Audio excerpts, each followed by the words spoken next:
Dear learners, welcome to Embassy Digital University. Today's lesson on Paradise Lost book on line to line explain second part আর আমরা যে 6টি ভাগে বিভক্ত করেছিলাম paradise লস্টকে তার দ্বিতীয় খণ্ড এখানে আলোচনা করব।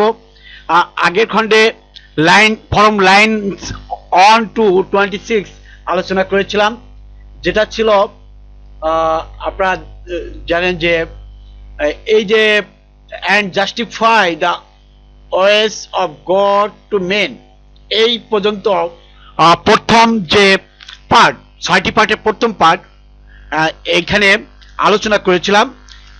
আজকে 27 থেকে 84 লাইন পর্যন্ত আলোচনা করব, অর্থাৎ ফার্স্ট এখান থেকে শুরু হবে এবং শেষ হবে 84 লাইনে, অর্থাৎ 84 লাইন্স গিয়ে শেষ করব। আমরা আজকে যে আলোচনাগুলো করব চলুন তা সেকেন্ড যে সেকশন, অর্থাৎ প্যারাডাইস লস্ট একটা ইপিক মহাকাব্য, সেই মহাকাব্যের প্রথম খণ্ডর পরে অংশ নিয়ে আলোচনা যাচ্ছে।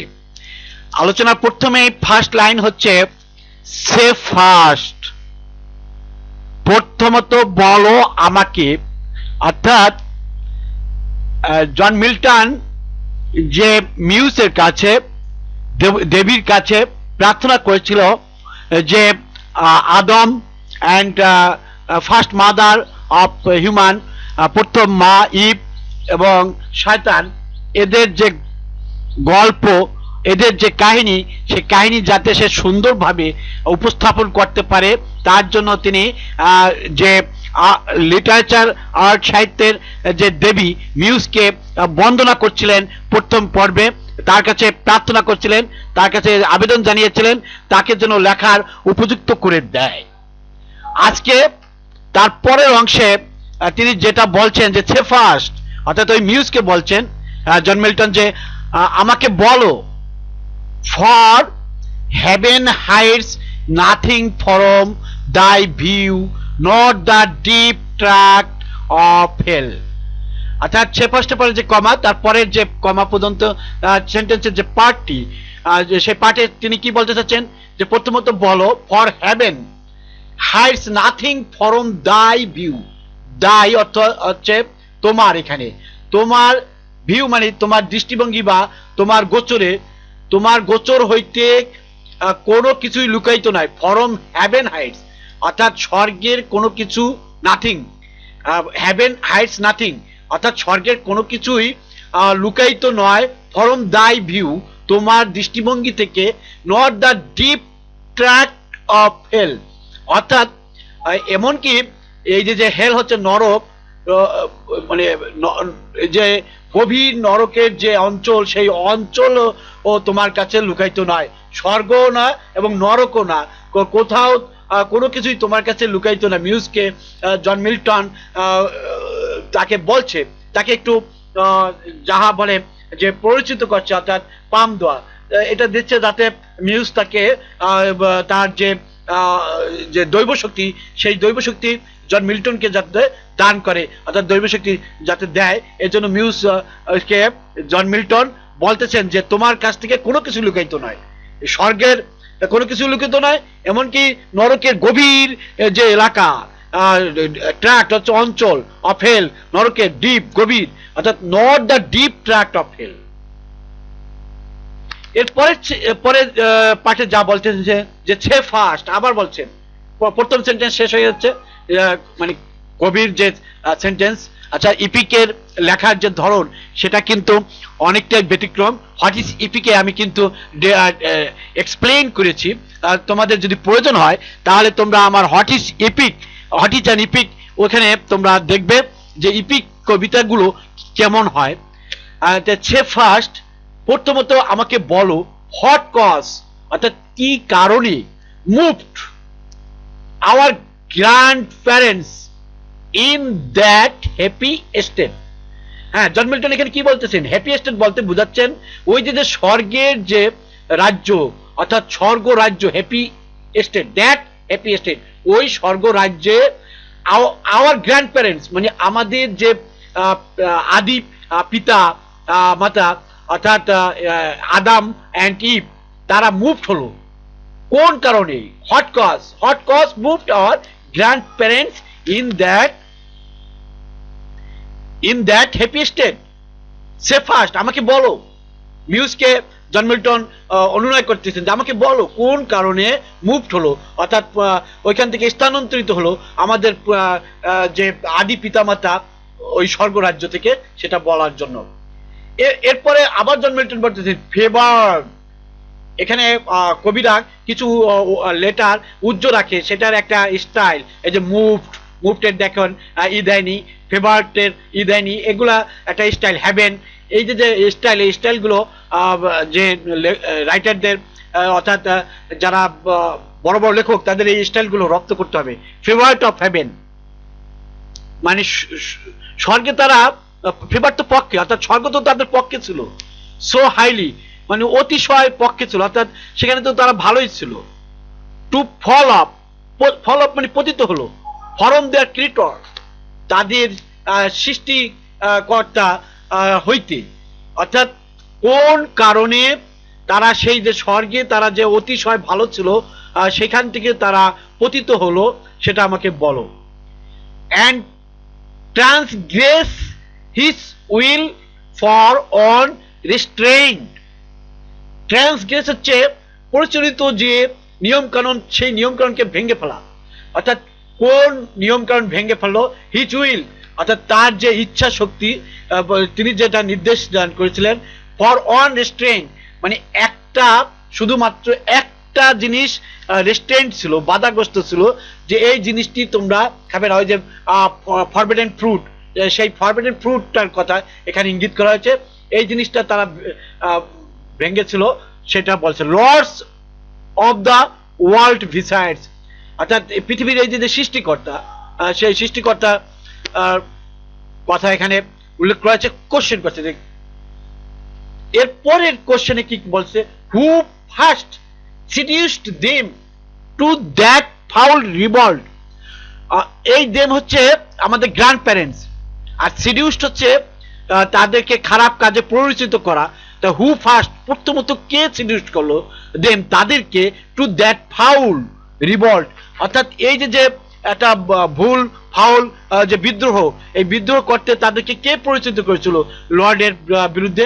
অর্থাৎ ওই যে লর্ড নিষেধ করেছিল ফরবিডেন ফ্রুট খেতে, অর্থাৎ এই নিষিদ্ধ ফল খেতে, সেটা খাওয়ার জন্য কে তাদেরকে প্ররোচিত করেছে? Who first seduced them to that foul revolt. একটি কোশ্চেন, কোশ্চেনটার অ্যান্সার আবার জন মিল্টন করেছেন যে the infernal serpent.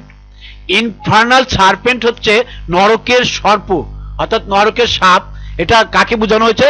Infernal serpent দ্বারা বোঝানো হয়েছে শয়তানকে। শয়তান হলো তাদেরকে সিডিউসড করেছিল।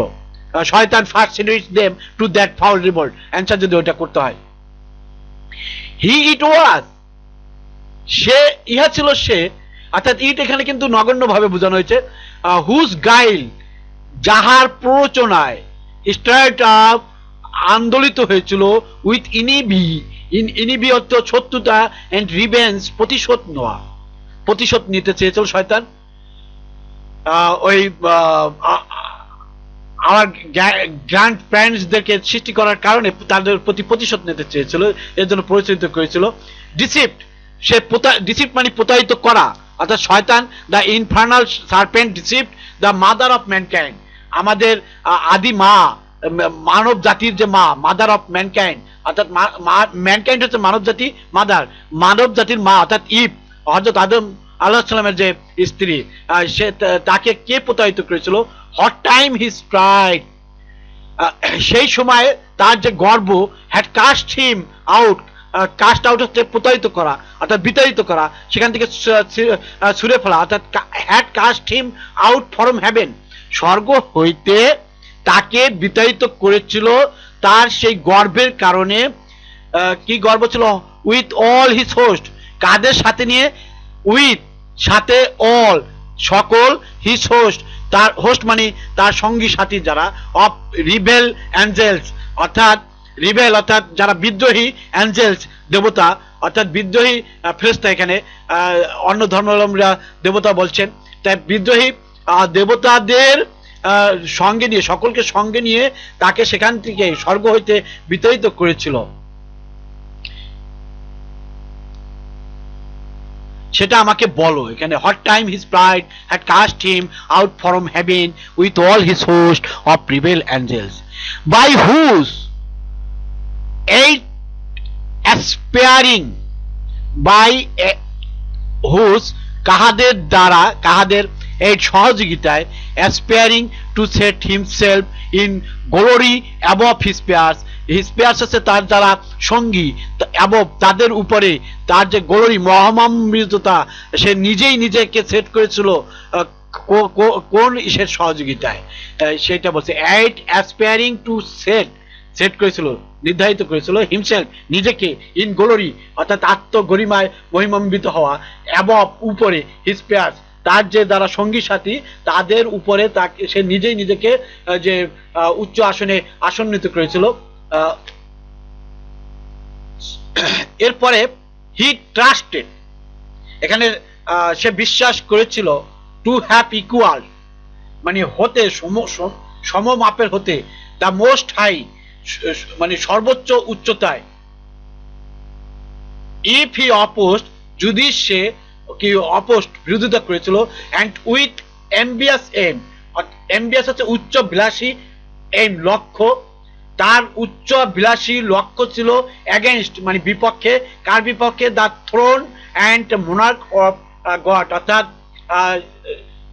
সৃষ্টিকর্তার যে সিংহাসন এবং রাজতন্ত্রর বিরুদ্ধে তার একটা সমতা সূচক উচ্চ আকাঙ্ক্ষা সে লালন করত, সেইটা সেই যে সেটা ছিল কার বিষয়ে, যে সৃষ্টিকর্তার যে সিংহাসন, তার যে রাজতন্ত্র, সেইটার বিপক্ষে সে দাঁড়িয়েছিল, অপোস্ট করেছিল। রেইজড ইম্পায়াস ওয়ার অর্থাৎ জাগ্রত করেছিল, ইম্পায়াস হচ্ছে ধর্মহীন যুদ্ধ, অধর্মীয় ধর্মযুদ্ধ, ইন হ্যাভেন স্বর্গে, স্বর্গে শয়তান কি করেছিল, সৃষ্টিকর্তার বিপক্ষে একটা অধর্ম যুদ্ধ শুরু করেছিল। অ্যান্ড ব্যাটেল প্রাউড যুদ্ধে গর্বিত ছিল, উইথ ভেইন অ্যাটেম্পট অর্থাৎ তার যে লক্ষ্য কি হয়েছিল, ভেইন মানে নিষ্ফল হয়ে গেছিল, অর্থাৎ সেটা বাস্তবায়িত হয়েছিল না, তার এই যে গর্বিত যুদ্ধ সেটা বাস্তবায়ন হয়েছিল না, সে হেরে গিয়েছিল। হিম দ্য অলমাইটি পাওয়ার, তার নিকট সৃষ্টিকর্তার যে শক্তি, hurled headlong flaming from the ethereal sky with hideous ruin and combustion down to bottomless perdition. এ পর্যন্ত একটি পার্ট।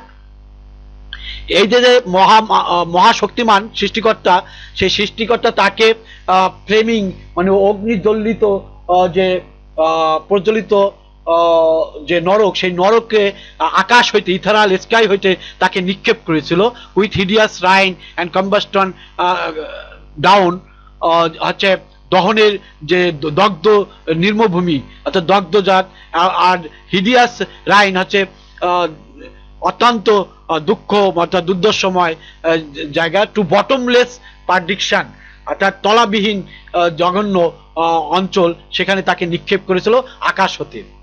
দেয়ার টু ডুয়েল, সেখানে তাকে বাস করতে হয়েছিল, ইন অ্যাডামান্টিন চেঞ্জ, অ্যাডামান্টিন চেঞ্জ হচ্ছে যে বাঁধন, যে নরকে তাকে তো ফেলে দেওয়া হয়েছিল, সেখানে এমন চেইনে আবদ্ধ করে রাখা হয়েছিল অর্থাৎ শিকলে আবদ্ধ করা হয়েছিল যে শিকলকে ভাঙ্গা ছিল অসম্ভব, অর্থাৎ অ্যাডামান্টাইন শব্দ দ্বারা বোঝাইছে অদম্য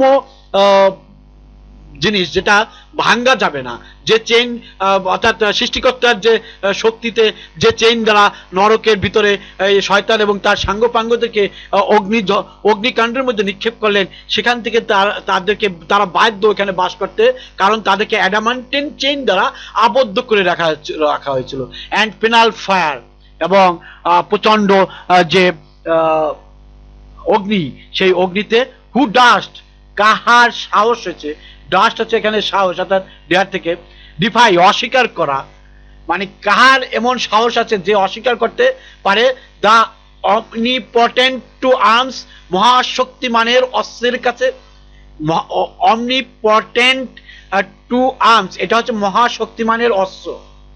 এখানে অনেকেই এক্সপ্লেনটা অন্যভাবে করেন, আর্মস বাহু বলা হয়, অনেকেই বাহু হিসাবে এখানে আখ্যায়িত করে, অ্যাকচুয়ালি এটার অর্থ হবে হচ্ছে মহাশক্তিমান অর্থাৎ সৃষ্টিকর্তার যে অস্ত্র, সেই অস্ত্রকে, মহাশক্তিমানের যে অস্ত্র, সেই অস্ত্রকে কে, কাহার সাহস আছে অস্বীকার করার, এখানে সে শেষ করে দিয়েছে। সেন্টেন্সটি অনেক বড়, এখানে পার্টলি আপনাকে পড়তে হবে। পার্ট যদি পড়তে পারেন, then you can understand what does Milton say here. 9 times the space that measures day and night to mortal men, এটা একটা পার্ট। 9 টাইমস অর্থাৎ 9 বার, দ্য স্পেস এখানে হচ্ছে যেমন পৃথিবী তার কক্ষপথে যে ঘোরে সেই ঘূর্ণয়নটাকে বোঝানো হয়েছে, 9 বার ঘুরেছে, দ্যাট মেজার্স যাহা পরিমাপ করা হয়, ডে অ্যান্ড নাইট অর্থাৎ রাত এবং দিন মিলে 24 ঘন্টায় একবার ঘুরে আসে পৃথিবী, সেই ঘূর্ণনটাকে বলা হয়েছে এরকম ভাবে 9 বার ঘুরে এসেছে। 9 times the space that measures day and night to mortal men অর্থাৎ মানুষ, মরণশীল মানুষের নিকট। হি, এইখানে হি হচ্ছে ওই শয়তান, with his horrid crew lay vanquished rolling in the fiery gulf confounded though immortal, এটা একটা পার্ট, এ পার্টটা বুঝতে হবে যে শয়তান এবং তার যে সঙ্গী সাথী, হিজ হরাইট ক্রু লে ভ্যানকুইস্ট, যাদেরকে মানে বিতাড়িত হয়েছিল, তারা রোলিং করতেছিল অর্থাৎ ঘূর্ণিত হচ্ছিল, ইন দ্য ফায়ারি গাল্ফ বলতে বোঝাচ্ছে অগ্নিঝরা নদী, কনফাউন্ডেড এখানে হচ্ছে নরকের অগ্নিঝরা যে উপসাগর বা নদী, সেই নদী উপসাগরে রোলিং করতেছিল তারা। রোলিং করা মানে সাঁতরানো বোঝান, অথবা নদীর ওই অগ্নি নদীতে তারা সাঁতরাচ্ছিল, রোলিং হচ্ছিল নরকে। যদিও তবু তারা মরছিল না, দো ইমমর্টাল অর্থাৎ তবুও তারা সেখানে মরছিল না, অর্থাৎ আগুনে তারা নিক্ষিপ্ত ছিল, অগ্নি নদীর ভিতরে তারা সাঁতার কাটছিল, নরকের ভিতর রোলিং হচ্ছিল, তবু কিন্তু মরতেছিল না, অর্থাৎ অত শাস্তি, ওই যে কষ্ট, সেই কষ্টের পরও ইমমর্টাল ছিল তারা ইমমর্টাল ছিল। এরকম 9 দিন অর্থাৎ এই মানব জাতির কাছে, মানুষের কাছে যেটা ডে অ্যান্ড নাইট, এরকম দিন রাত্রি 9 বার, সেই 9 দিন তারা ওই সাগরের ভিতরে, ওই অগ্নি সাগরের ভিতরে তারা সেখানে রোলিং হচ্ছিল। বাট হিজ ডোম, এখানে হচ্ছে কিন্তু তার নিয়তি, ডোম বলতে এখানে নিয়তি, কেউ অন্য অর্থ করেন, যাই হোক এক একজনের দৃষ্টিভঙ্গি এক একভাবে হয়তো হতে পারে। আপনারা একাধিক এক্সপ্লেনেশন দেখবেন, একাধিক ভিডিও দেখবেন এবং গুগলে দেখবেন কে কিভাবে এক্সপ্লেন করে, then you will find what is right, what is wrong, you can differentiate. But his doom, তার যে নিয়তি, reserve him to more wrath অর্থাৎ এখানে হচ্ছে অধিকতর যে রাগ, ক্রোধ, রেত এখানে ক্রোধ, সেটা রিজার্ভ হয়েছিল, রিজার্ভ মানে সংরক্ষিত হওয়া, হিম তার ভিতরে, তার এই যে নিয়তি অর্থাৎ সে যে এই যে অগ্নিকাণ্ডের ভিতরে সেই ছিল, হেভেন থেকে তাকে এই যে নরকে ফেলে দেওয়া হলো, সেই যে নিয়তি, সেই নরকে সে যে কষ্ট পাচ্ছিল, পেইন পাচ্ছিল, সেইটা তার ভিতরে মানে ক্রোধ সৃষ্টি হয়েছিল, ক্রোধ সৃষ্টি করে সে অধিকতর ক্রোধ জীবিত করতেছিল অর্থাৎ সংরক্ষিত করছিল। এখানে লেখক এইভাবেই লিখেছেন যে but his doom reserve him to more wrath, for now the thought, for now এখনকার জন্য দ্য থট, সে চিন্তা করতেছিল, চিন্তাটি এখানে দ্য থট, এখানে চিন্তাকে সুনির্দিষ্টভাবে এখানে আইডেন্টিফাই করেছেন জন মিল্টন, যে the thought both of lost happiness,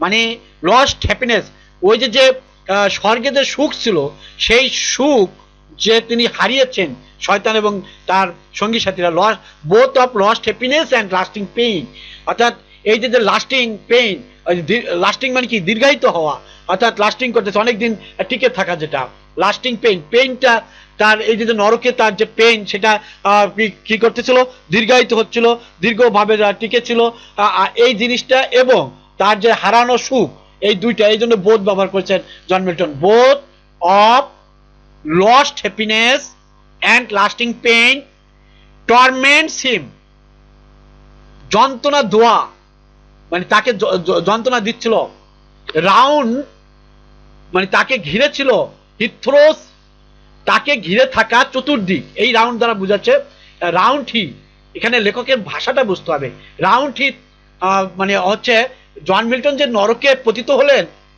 John Milton যে গল্পটা লিখলেন যেখানে শয়তান নরকে পতিত হলো স্বর্গ হতে, সেই নরকের চতুর্দিক সে যে তাকিয়েছিল, এই যে এখানে লেখক লিখেছেন রাউন্ড হি থ্রোস হিজ বেলফুল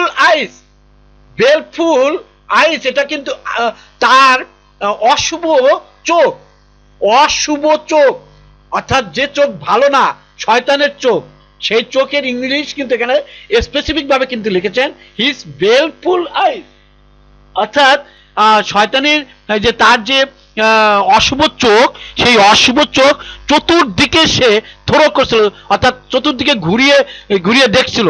এই জন্য সেন্টেন্সটির ইংরেজি কিন্তু এখানে কবি তার রিপিকে যেভাবে লিখেছেন, সেই সরাসরি সেটা না বুঝে আপনাকে একটু ডিপলি বুঝতে হবে যে রাউন্ড হি থ্রোস হিজ বেলফুল আইস, তার চোখ চতুর্দিকে ঘুরিয়ে সে দেখেছিল, দ্যাট কি সাক্ষী হয়েছিল, উইটনেসড মানে সাক্ষী হয়েছিল, অর্থাৎ দেখেছিল, হিউজ অ্যাফ্লিকশন অ্যান্ড ডিসমে, অর্থাৎ প্রচন্ড যে দুঃখ দুর্দশা সেটা সে দেখতে পেয়েছিল, মিক্সড উইথ অফ ডুরেট প্রাইড, তবু তার ভিতরেও তার ছিল অদম্য গর্ব, অ্যান্ড স্টেট ফার্স্ট অর্থাৎ অপ্রচলিত ঘৃণা, তার এই যে সৃষ্টিকর্তার প্রতি, অর্থাৎ আমার গ্র্যান্ড প্যারেন্টসের প্রতি তার একটা ঘৃণা ছিল, সেই ঘৃণা ইংলিশ এখানে লেখা হয়েছে state first head,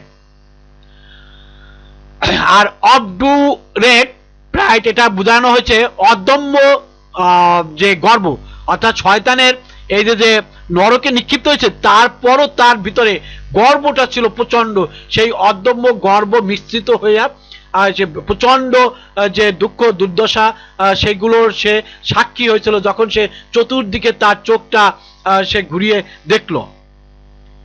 At once, তৎক্ষণাৎ, as far as angels came, তার যে সঙ্গী সাথীর যতদূর সম্ভব, he views, সে দেখতে পেল, সে দেখে, that dismal situation, worst and wild, একটা ভয়াবহ অবস্থা, যে অবস্থা বর্ণনাহীন, এক ডানজিয়ান হরাইবল, অন্ধকারাচ্ছন্ন ভয়াবহ একটা কূপ, ডানজিয়ান হচ্ছে অন্ধকূপ, হরাইবল ভয়াবহ, অন অল সাইডস রাউন্ড, চতুর্দিকে মানে সর্বপাশে। এখানে আপনারা একটি কোশ্চেন পাবেন যে John Milton paradise Lost book 1-এ যে নরকের বর্ণনা দিয়েছিলেন, সেই বর্ণনাটার উপরে এক্সপ্লেন করার জন্য আপনার কোশ্চেন আসবে, এটা অনার্সে আসে, সে আপনি বিগত কোশ্চেনগুলো দেখবেন, এই যে কোশ্চেনে এই পার্টের বর্ণনাটা আপনি যদি ভালো বোঝেন তাহলে কিন্তু ওই কোশ্চেনটির অ্যান্সার আপনি করতে পারবেন এক্সামে। যাই হোক, as on great furnace flamed, yet from those flames no light, তাই চলুন আমরা এখানে দেখি, অন অল সাইডস রাউন্ড, মানে চতুর্দিকে ঘিরে ছিল, অ্যাজ কি হিসাবে, অন গ্রেট ফার্নেক ফ্লেম,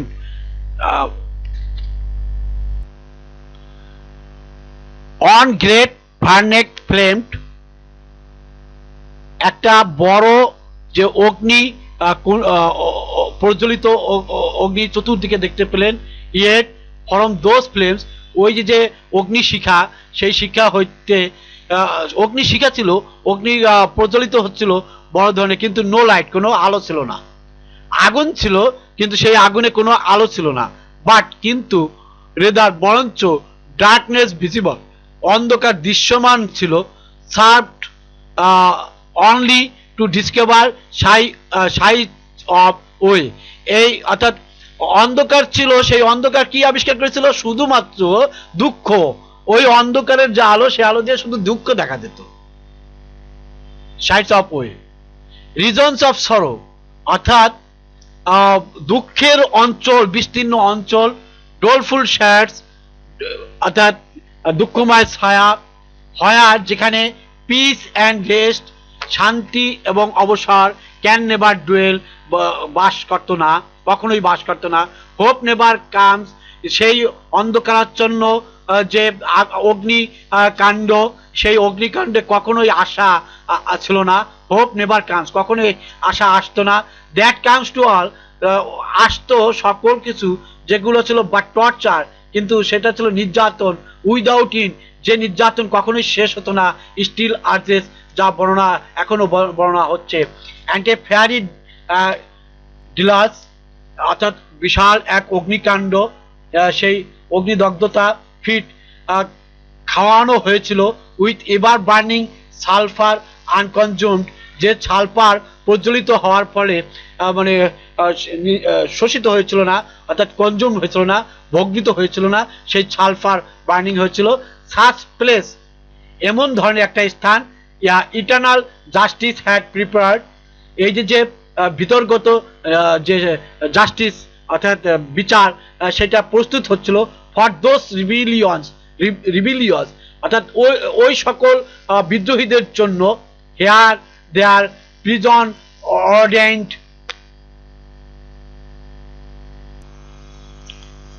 সেখানে তাদের যে নির্ধারিত যে জায়গা, সেখানে ছিল ইন আটার ডার্কনেস, অন্ধকারাচ্ছন্ন। অ্যান্ড দেয়ার পর্শন, তাদের অংশ সেট, নির্ধারিত করা হয়েছিল। অ্যাজ ফার রিমুভ, যেটা দূর, অনেক দূর। রিমুভ ফ্রম গড, অর্থাৎ সৃষ্টিকর্তা হইতে অনেক দূরে তাদের জন্য স্থান নির্ধারণ করা হয়েছিল। অন্ধকার একটা নরকের একটা অন্ধকারাচ্ছন্ন জায়গা, যে সেখানে। অ্যান্ড লাইট অফ হেভেন, মানে স্বর্গের যে আলো, সেই আলো হইতে বহু বহু দূরে দূরে। As from the centre thrice to the utmost pole, অর্থাৎ এই যে মেরু, মেরু ইসের থেকে, কেন্দ্র থেকে 3 মেরু দূরে, তাদের দূরে, অর্থাৎ স্বর্গ হইতে যেমন স্বর্গ, এই মধ্য হইতে মেরু পর্যন্ত যত দূর, এরকম তিনটি খণ্ড, স্বর্গ এবং সৃষ্টিকর্তা হইতে দূরে, তাদের জন্য অন্ধকারের মধ্যে নির্ধারিত হয়েছিল তাদের জন্য স্থান, যেখানে কোনো আলো পৌঁছাইতো না। অর্থাৎ স্বর্গ থেকে কোনো যে আলো, সেই আলো সেখানে যেত না। অর্থাৎ সৃষ্টিকর্তার আলোকিত ঝলমলময় রাজ সিংহাসন সেখানে তারা দেখতে পেত না। ও আনলাইক দ্য প্লেস, এই অপছন্দকৃত স্থান, আনলাইক দ্য প্যালেস ফরম, যেখান হইতে হোয়েন্স দে ফেল, অর্থাৎ ওই যে যেখান থেকে তারা পতিত হয়েছে, সেই সময়। দেয়ার দ্য কম্পেনিয়ন্স অফ হিজ ফল, তাদের সঙ্গী সাথীদের যে পতন। ওভার হুইলড উইথ ফ্লাডস, অর্থাৎ ওভার হুইলড হচ্ছে মুগ্ধিত হওয়া, উইথ ফ্লাডস অর্থাৎ বন্যা, কিসের বন্যা। অ্যান্ড উইন্ডস অফ টেম্পেস্টিয়াস ফায়ার, ঘূর্ণি, প্রচণ্ড ঘূর্ণির যে অগ্নিকাণ্ড, সেই অগ্নিকাণ্ড এবং বন্যায়িত সে মুগ্ধতা। হি শুড ডিচান্স, ডিচান্স হচ্ছে উপলব্ধি করা বা ঠাওর পাওয়া বা বোঝা। সে শীঘ্রই বুঝতে পারলো and weltering by his side, অর্থাৎ তার পাশে সে অভ্যর্থনা জানা। অল্টারিং এখানে ওয়েলকামকে ব্যবহার করছেন কবি। Weltering by his side one next himself, তার পরবর্তী জন, অর্থাৎ নিজেই যেটা বলেছিলেন যে নিজেই নির্ধারিত করেছিল যে অন নেক্সট হিমসেলফ, তারপরে ইন পাওয়ার, ক্ষমতায়, তারপরে নেক্সট ইন ক্রাইম, অর্থাৎ ক্রাইম করার, শয়তান তো ক্রাইম করে, ক্রাইমের দিকে তারপরেই যে করে, long after known in Palestine, অর্থাৎ স্বর্গে প্যালেস্টাইনে তাদের দীর্ঘ পরিচিত ছিল। অ্যান্ড নেমড, তার নাম ছিল বেলজাবাব, অর্থাৎ মেলজাবিব নামে ছিল ওই যাকে সে পাশে দেখতে পেল, অর্থাৎ উপলব্ধি করতে পারলো যে তার পাশে ওই অগ্নিকাণ্ডের মধ্যে যে কে রয়েছে, সে হচ্ছে বেলজাবাব। টু হুম, যাহার নিকট দ্য আর্ক ইনিমি, অর্থাৎ প্রধান শত্রু, অ্যান্ড দেন্স ইন হেভেন্সের প্রধান শত্রু, যাকে কল্ট ডাকা হতো শয়তান বলে। বেলজাবিব তাকে শয়তান বলে ডাকতো স্বর্গে। With bold words breaking the horrid silence thus began, অর্থাৎ শয়তান এখানে প্রচণ্ড শক্তিতে যে ভয়াবহ নীরবতা, সেই নীরবতা ভাঙ্গার জন্য কথা বলা শুরু করলেন। কার সাথে? বেলজিবাব, টু হুম, অর্থাৎ এই টু হুমটা কে? বেলজিবাবের সাথে কথা বলা শুরু করলেন শয়তান। প্রিয় শিক্ষার্থীবৃন্দ, আমি এখানে যে বর্ণনা করা হয়েছে দ্বিতীয় স্টেজে, অর্থাৎ 27 থেকে 84 লাইনে, সেগুলো তুলে ধরেছি। এর পরবর্তীতে আমরা তৃতীয় খণ্ডে বেলজাবিবের সাথে যে কথোপকথন, সেগুলো নিয়ে আলোচনা করব পরবর্তী ধাপে, 84 লাইনের পরে, অর্থাৎ 85 লাইন থেকে থার্ড পার্টে। এভাবে 6টি পার্ট হবে। আমি আজকের মতো এখানে শেষ করছি। পরবর্তী পার্টে দেখা হবে আপনাদের সাথে, কথা হবে ভিডিওতে। ওকে, বিদায় নিচ্ছি। কোনো সমস্যা থাকলে কমেন্টস করবেন, সেখানে অ্যান্সার করার চেষ্টা করব।